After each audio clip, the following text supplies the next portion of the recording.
ஓம் சாய்ராம். என் அன்பு செல்லமே, என்னுடைய அழகான தங்கமே, வாழ்வில் நீ காணும் ஒவ்வொரு பிரச்சனைக்கும் முடிவு இல்லையோ என்று நீ நினைக்கிறாய். ஆனால் ஒன்று தெரியுமா?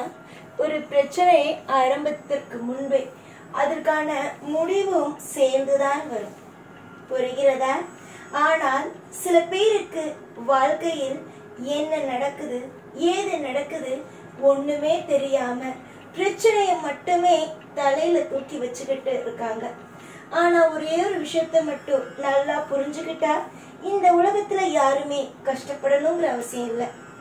ஒரு பிரச்சனை வருது அப்படின்னா ஏன் பிரச்சனை வந்துச்சு, எதனால பிரச்சனை வந்துச்சுன்னு முதல்ல யோசிக்கணும். முதல்ல உன்னால பிரச்சனை வந்துச்சா இல்ல மற்றவங்களால பிரச்சனை வந்துச்சாங்கிறத முதல்ல யோசிக்கணும். அதெல்லாம் விட்டுட்டு சில பேர் இங்க நினைக்கிற ஒரு விஷயம், ஐயோ பிரச்சனை வந்துட்டுங்கிற மட்டும் யோசிக்கிறாங்களே தவிர அதற்கு தீர்வை எப்படி கண்டுபிடிக்கிறது அப்படிங்கிறத இங்க யாருமே யோசிக்கிறது இல்லை. முதல்ல ஒண்ணு தெரிஞ்சுக்கோங்க, வாழ்க்கையில சந்தோஷத்தை நீங்க எப்படி நிலையானது இல்லைன்னு நினைக்கிறீங்களோ அதே மாதிரிதான் பிரச்சனைங்கிறது நிலையானது இல்லை. ஒரு வருஷ காலம் 2 வருஷ காலம் உங்களை வாட்டி வதக்குமா? உங்களை அதுக்கு பிறகு உங்களுடைய வாழ்க்கையில ஒரு மாற்றம் வருமா? உன்னை சமீப காலமா ஒரு பிரச்சனை அதிகமா வாட்டி வதைக்குது. சொல்ல முடியாத அளவுக்கு உன்னை எப்பயுமே கஷ்டப்படுத்திக்கிட்டே தான் இருக்கு. ஒண்ணே ஒண்ணு நல்லா தெரிஞ்சுக்கோங்க, வாழ்க்கையில யாருமே இங்கு கஷ்டப்படாதவங்க அப்படின்னு கிடையாது. இங்க பிறந்தா எல்லாருமே கஷ்டப்படணும். ஏன் நான் கூட இந்த பூமியில பிறந்து கஷ்டப்படத்தானே செஞ்சேன்.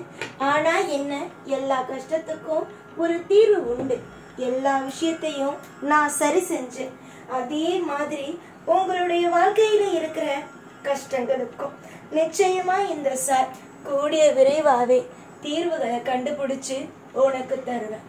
பல பேருக்கு மத்தியில, பல விஷயங்களுக்கு மத்தியில உன்னுடைய வாழ்க்கையோ எந்த ஒரு நிலையுமே இல்லாம இருக்கு. ஒரு மரம் இருக்கு அப்படின்னா அதுக்கு ஆணி வேர் அப்படின்னு ஒண்ணு இருந்தாதான் அது உயிரோட இருக்கும். உன்னுடைய வாழ்க்கையில எங்கடா அந்த ஆணி வேர் அப்படின்னு தேடிக்கிட்டு இருக்க. ஏன்னா எந்த பிடிமானமும் இல்லாம இருக்கிறதா இல்ல என்ன பண்றது அப்படின்னு ஒரு யோசனை. தங்கமே, வாழ்க்கையில என்னைக்கும் சரிதான், உன்னுடைய வாழ்க்கையில ஆணி வேறு யாருமே இல்லை, நீதான். பல பேர் சொல்லலாம், உன் குடும்பத்துல இருக்கிறவங்கன்னு சொல்லலாம், இல்ல உன்னை சுத்தி இருக்கிறவங்கன்னு சொல்லலாம், தெய்வம்னு சொல்லலாம். ஆனா என்னை பொறுத்த வரைக்கும் உன் குடும்பத்துல இருக்கிற எல்லாரையும் விட நீ முக்கியமான நீ.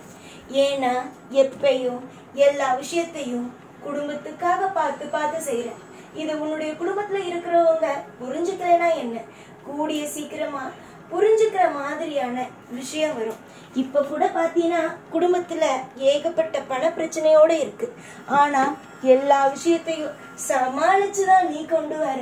உன்னுடைய வாழ்க்கையில பல பேருக்கு முன் உதாரணமா உன்னுடைய வாழ்க்கை அப்படிங்கிறது அமையும்.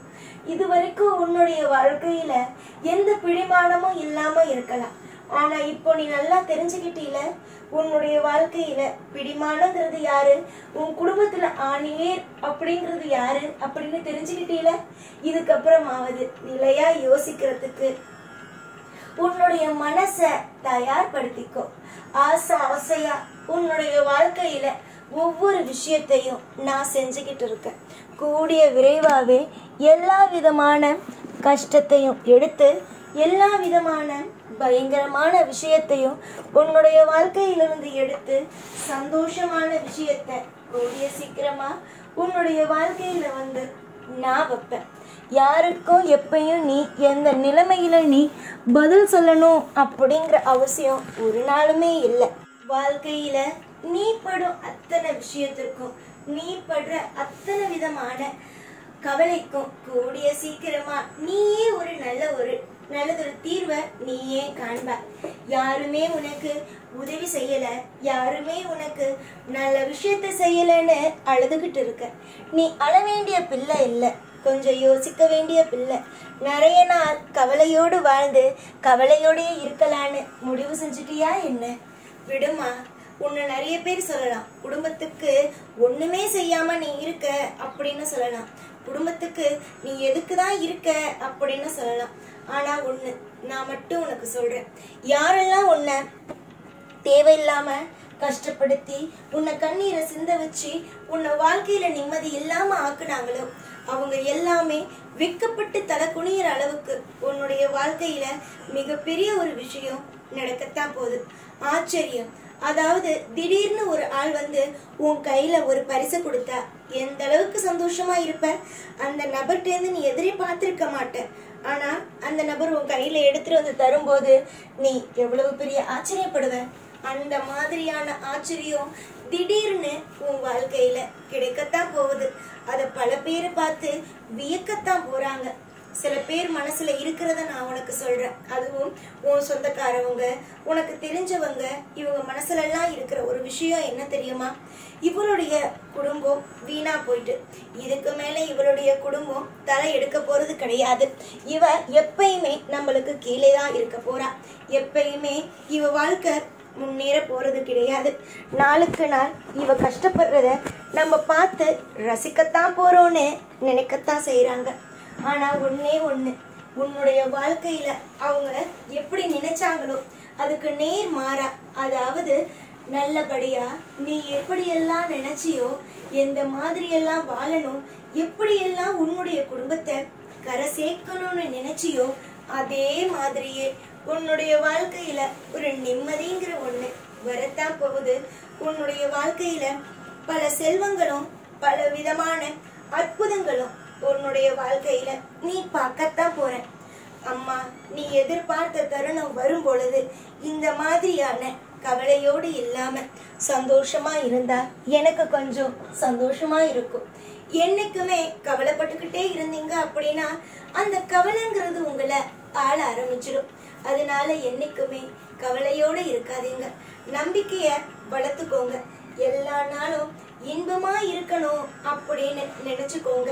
காலையில எழுந்திரிச்சு நீங்க என்ன கேக்குறீங்களோ அத அப்படியே அந்த பிரபஞ்சத்துக்கிட்ட சொல்லுங்க. அந்த பிரபஞ்சம் உங்களுக்கான நல்ல வழிய நிச்சயமா காட்டும். கூடிய சீக்கிரமாகவே காட்டும். பிரபஞ்சத்தை நோக்கி தியானம் செய்து பிரபஞ்சத்தை நோக்கி வேண்டும் விஷயங்கள் அத்தனையும் சீக்கிரமாவே நடக்கும். நீ வேணா நாளையிலிருந்து அந்த பிரபஞ்சத்தோட காலை பிரம்ம முகூர்த்த நேரத்துல கொஞ்சம் பேசி பாரு.